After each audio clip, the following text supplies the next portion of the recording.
photographique est assimilé à une lentille mince convergente de distance focale f' égale à 2 cm et de 5 cm de diamètre. Pour effectuer la mise au point, on fait varier la distance de la lentille au plan du film de façon à ce qu'une image nette se forme toujours sur la pellicule.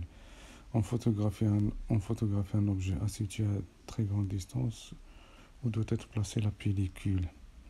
Si l'objet est à grande distance, s'il est placé sur l'axe principal, son image sera au foyer. Image. S'il est placé hors de l'axe, son image sera dans le plan focal image de la lentille. La pellicule doit être placée dans le plan focal image, c'est-à-dire à 2 cm de la lentille. Deuxième question. Sur le même cliché apparaît l'image d'un motif B, placé sur l'axe de la lentille à une distance de 3 mètres. C'est un objet réel, donc sa position c'est P égale A, SB, la distance algébrique SB égale à moins 3 mètres. Son image nette est-elle sur le cliché? On commence par calculer la position de son image en utilisant la relation de conjugaison.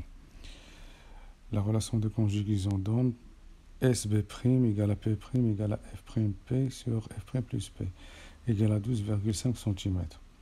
Donc 12,5 cm, cette position est différente de la position du cliché. L'image B' n'est pas tout à fait nette. Elle sera floue sur le cliché. Troisième question, le rayon qui provient de B et qui rentre dans l'appareil forme sur la pellicule une tache de rayon X. Déterminer la taille de cette tache en examinant le rayon passant par le bord de l'objectif. Voilà, on va considérer le tracé sur la figure suivante. On a tangente de alpha égale à le rayon sur SB' égale à X sur F'B'. Avec F'B', c'est l'écart entre la position de la pellicule et la position de l'image, qui est égale à 0,5 cm. 12,5 moins 12 égale à 0,5 cm. Tout calcul fait, on trouve que x égale à 0,1 cm. Ce qui est inacceptable parce que très supérieur devant 0,2 mm. La photo ne sera donc pas nette. Pour améliorer la qualité, il faut réduire la taille de la lentille. Donc, ce qui revient à régler le diaphragme parce qu'un appareil photo a toujours un diaphragme. Donc, ce qui revient où c'est abaissé alpha.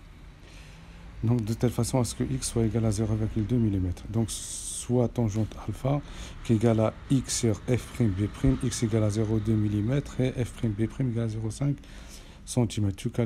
Le calcul donne alpha égale à 0, tangente de alpha égale à 0,04.